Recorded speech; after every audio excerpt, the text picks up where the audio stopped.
বাজান তাড়াতাড়ি স্কুলে জাগা। আব্বা এই মেঘ স্কুলে যান যাইবো।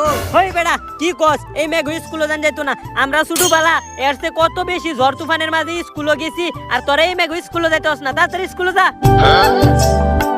ইয়াল্লা মেঘ দুকুন মে যাইতেছে, কিন্তু আজকে তো স্কুলে যাইতাম না। ও বুদ্ধি একটা পাইছি।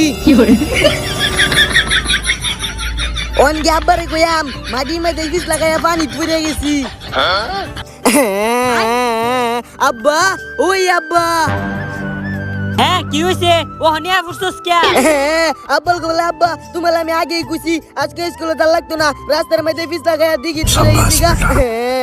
আচ্ছা ওহন তো মেঘ কমে গেছে, আবার নতুন কাপড় চাপড় ফিন্দা তাড়াতাড়ি স্কুলে যা। যা অনে দেখ কেহুন না যাই, পিছলা মিছলা খায় পড়িস না। সারাম দাদা একবার ভিজে মিজে আইছি, আবার ভাড়া দিছে, আবার ঘুরে যাই আমগা। শারামজাদা খারো, তুমি পিছলা খায় পড়ো না কি হরো এটা আমি দেখতাছি। ও কেউ নাই, আবার এনো ঘুর ফিরে ভিজে যাম, বাইক গিয়া কইয়াম পিছ লাগাইয়া পড়ে গেছি।